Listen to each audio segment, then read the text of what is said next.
Halo guys, perkenalkan nama saya Tengku Rizal Falevi dari kelas B reguler 2023 dengan NIM 3233121039.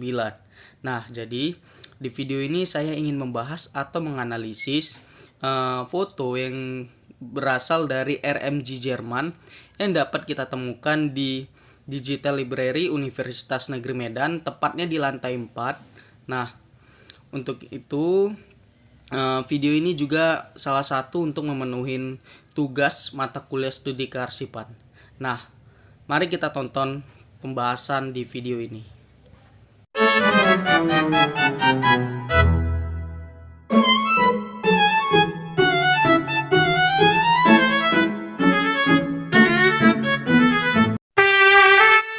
Pada foto pertama yang berjudul Guru, Orang Tua dan Murid di Sekolah pada saat perayaan sekolah di Nias tahun 1940. Nah, mari kita baca lapis-lapis visualnya seperti komposisi foto yang sangat formal. Nah, di situ kita bisa melihat anak-anak duduk bersila di barisan depan, orang dewasa berdiri rapat di belakang, kemudian semuanya itu menghadap kamera. Nah, ini ciri dokumentasi resmi, kemungkinan perayaan kenaikan kelas atau acara tahunan di sekolah Zending. Ekspresi mereka itu cenderung serius, wajar sih untuk pemotretan era pada masa itu yang menuntut pose yang stabil.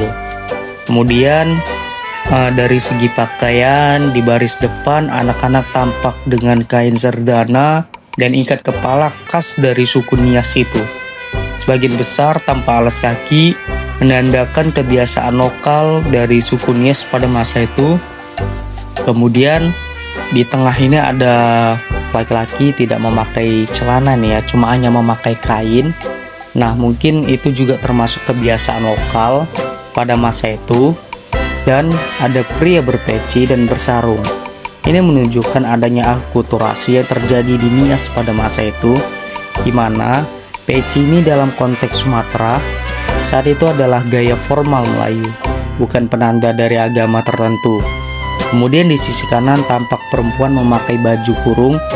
Nah, di mana baju kurung ini merupakan busana khas dari suku Melayu yang memperkuat jejak jaringan antar pesisir seperti orang Melayu, pedagang atau keluarga perantau yang berbaur dalam kegiatan sekolah ini.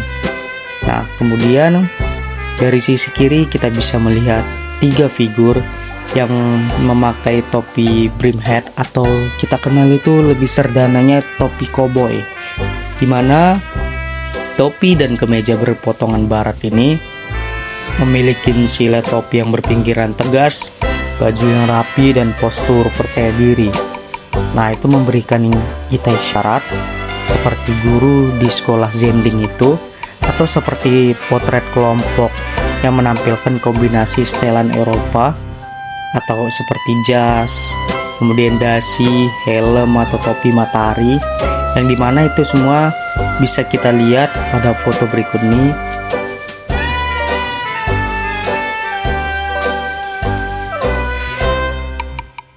Foto tadi itu seperti struktur administrasi pada pegawai pemerintahan di kantor kolonial pada masa itu. Nah, mungkin saja mereka ini tamu undangan ya. Kemudian dari segi arsitektur, latar ini menunjukkan khasnya atap pada bangunan lokal di Nias. Sedangkan dinding papan kayu yang rata memberikan kesan adaptasi modern untuk fasilitas sekolah pada masa itu. Bidang atap yang menjorok kemudian menciptakan bayangan lebar. Besar kemungkinannya ini mereka berpose di teras sekolah. Ini merupakan area yang lazim dipakai sekolah di pedesaan untuk berlindung dari hujan dan matahari. Kemudian halaman di tanah di depan ini menjadi panggung komunitas, tempat upacara, pidato dan foto bersama seperti yang ada di foto ini. Dari sisi sosial ada hierarki visual yang jelas, di mana anak-anak di bawah orang dewasa di belakang dan perempuan tampak lebih berkumpul di sisi kanan. Nah, sebuah pembagian ruang halus menurut jenis kelamin yang umum pada acara publik masa itu. Kerapatan kerumunan menandakan partisipasi luas orang tua, mana sekolah ini misi bukan hanya untuk tempat belajar, melainkan pusat kehidupan komunitas pada masa itu. Nah, foto tadi kita bisa lihat dan pada tahun 1940 sangat selaras dengan sejarah Zending RMG di Nias. Menurut catatan PGI tentang BNKP, misi Rhenish Mission atau Rhenish Mission Gesellschaft atau bisa kita kenal dengan RMG tiba di Nias pada 27 September 1865, di mana utusannya itu Ludwig Ed Deniker sejak awal membuka sekolah di Gunung Stoli sambil memberitakan Injil. Jaringan pelayanan ini kemudian berkembang dan pada tahun 1936 umat setempat membentuk Sinode Banua Niha Keriso Protestan atau BNKP yang memang aktif di bidang pendidikan, kesehatan, sosial, sehingga wajar bila pada tahun 1944 sudah ada perayaan sekolah seperti pada foto ini. Foto kedua, Sekolah Methodist Boys School, Medan tahun 1968. Nah, sekolah ini bermula pada tahun 1906 ketika misi Methodist Episcopal Church dari Amerika Serikat mulai membuka sekolah-sekolah di Sumatera Timur sebagai bagian dari pelayanan Zending dan pendidikan Kristen.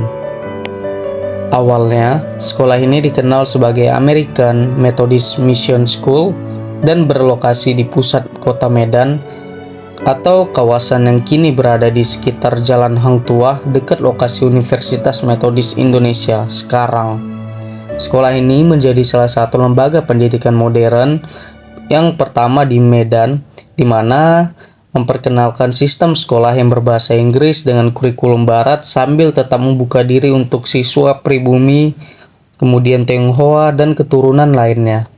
Dari sisi arsitektur, tampak jelas pengaruh kolonial yang kuat, di mana pintu kayu besar bergaya simetris dengan ukiran minimalis dan tulisan Methodist Boys School di bagian atas. Penggunaan huruf kapital serif menunjukkan gaya tulisan formal yang lazim di lembaga misi barat, di mana pilar-pilar di sisi kiri dan kanan pintu tampak kokoh, menandakan pengaruh arsitektur fungsional dari kolonial Belanda yang menekankan ketegasan bentuk dan daya tahan material. Warna dinding tampak terang, kemungkinan putih atau krim muda yang umum digunakan pada masa itu untuk meredam panas tropis. Gaya berpakaian para siswa dan guru dalam foto memperlihatkan perpaduan antara mode lokal dan barat. Sebagian siswa mengenakan setelan seragam putih lengkap dengan celana panjang, sementara di sebelah kanan tampak seorang siswa yang mengenakan baju tradisional Tionghoa. Pakaian ini kemungkinan besar adalah changsam atau kadang bisa kita sebut dengan cheongsam laki-laki, yakni busana panjang berkerah tegak dan berkancing miring di bagian depan, khas masyarakat Tionghoa pada masa abad ke-20.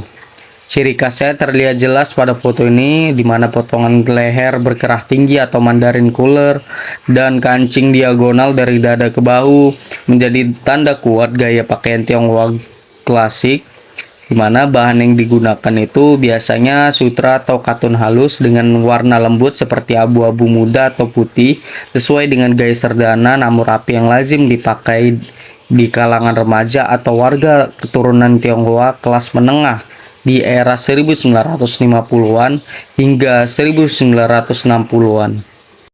Nah, kehadiran siswa dengan busana changsam di foto itu pada sebelah kanan memperlihatkan bahwa sekolah Methodist Boys School ini pada tahun 1968 di Medan benar-benar merupakan lembaga pendidikan multi etnis, di mana sekolah ini tidak hanya menerima siswa pribumi tetapi juga dari komunitas Tionghoa, Tamil, dan Eurasia. Sejalan dengan semangat inklusif pendidikan misi yang dibawa oleh gereja Metodis dari Amerika, ini sekaligus mencerminkan akulturasi budaya di Medan, mana kota pelabuhan yang sejak masa kolonial menjadi tempat pertemuan berbagai etnis dan tradisi berpakaian. Dari sisi sosial dan historis, foto ini mencerminkan periode penting dalam perkembangan pendidikan di Sumatera Utara pasca kolonial. Sekolah metodis tidak hanya berfungsi sebagai tempat pendidikan formal, tetapi juga menjadi pusat penyebaran nilai-nilai moral dan disiplin yang diadopsi dari sistem pendidikan Barat. Tahun 1968 sendiri menandai masa awal modernisasi pasca kemerdekaan, di mana lembaga-lembaga pendidikan swasta seperti metodis berperan besar dalam mencetak kalangan terdidik di Medan. Sekian penjelasan saya tentang foto-foto arsip yang sudah kita bahas sebelumnya, yang dimana foto itu dapat kita temukan di Digilib Universitas Negeri Medan, tepatnya di lantai 2 dan di lantai 4. Terima kasih sudah menonton video saya.